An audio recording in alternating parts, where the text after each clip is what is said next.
All right, this is Mr. Marcus Wall. This is Mr. Marcus Wall from the Coliseum, and this is 5 minutes or less with Splinterlands.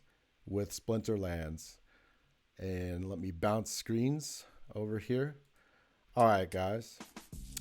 I'm gonna take us out of this screen, and I'm gonna press log in. And for the content of this video, I'm going to assume that everybody can sign up for a new account.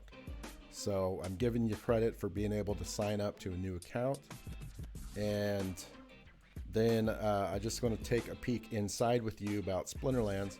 And so Splinterlands is a Hive blockchain game, and it is a play to earn game. And so that means that as we raise up in the ladder, we can receive rewards, in particular in game currency that can be traded for Hive, and then Hive can be traded for Litecoin, and Litecoin can be sent to an exchange to be traded for fiat or US dollars. But here are some of the inside categories. We have the shop, and it's easy to hover over these guys when you get in here so you know what they are. Open, market, cards, battle, events, guilds, and probably some FAQs in there.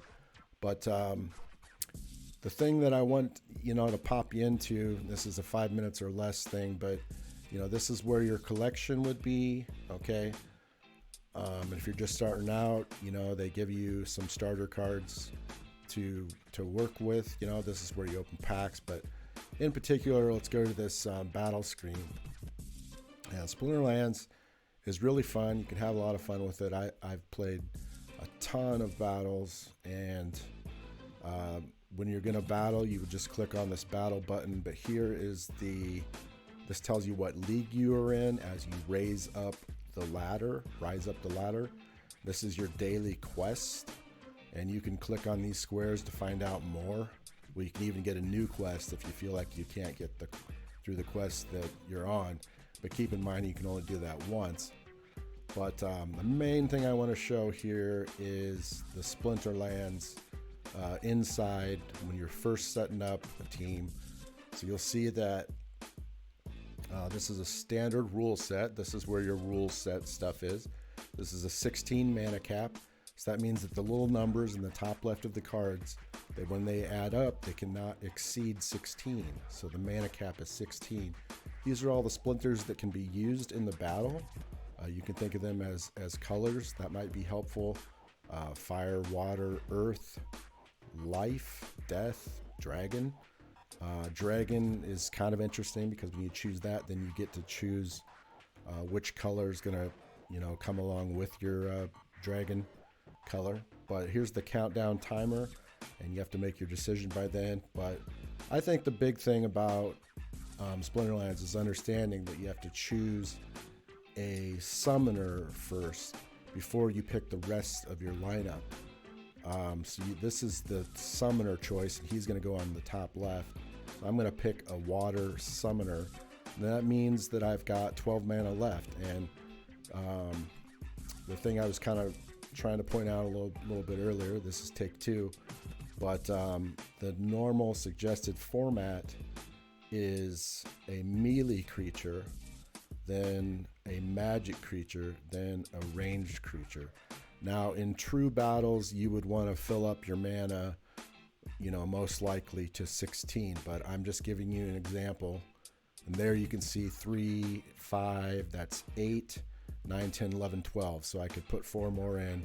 I guess just for the sake of completeness, I'll do that. But the normal suggested format is melee, then magic, then ranged. And the reason is that melee attacks when it's in the front under the most basic normal conditions. And when magic gets put into the front, then it can still attack with its magic. But the unfortunate thing about a ranged attacker is that once it's in front, it can't attack from that position under normal conditions. And so you'll see that melee is like this little saw symbol with a 1 in it, and then magic then is this purple cloud with a number in it. And then ranged is this little one with a target. And I would just say that, like, you know, in 5 minutes or less, you know, speed kills. Speed is a big deal. It determines how the monsters fire off in their battles. And the speed number is located in the blue symbol on the bottom left here. And then you've got your life or your hit points in the red heart. But I'll kick this battle off just to show us an example of the battle.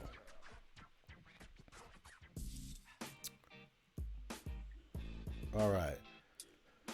But as you get used to Splinterlands, you know, you'll see a lot of this. You'll run these battle simulations. You press rumble, it begins, and you know, you'll get to the, you know, to the end of the battle. The summary of the battle will come at the very end. If you don't want to wait through the battle, you can skip it right there, or you can also click on this to adjust your speed of how fast the battle goes. So I guess I'm just gonna let this,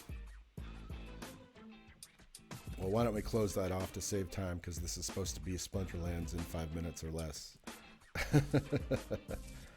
I would just say, you know, your DEC balance, guys, would be up here. You know, you can check your DEC balance. You know, there's some stuff with Hive Engine that we'll probably cover later. You know, this is SPS stuff, but you know, just as a beginner, 5 minutes or less Splinterlands, I think this is a pretty good description. And then I would say, I'll try to get it in the comments and description. There's a full training series for Splinterlands here, and I'll just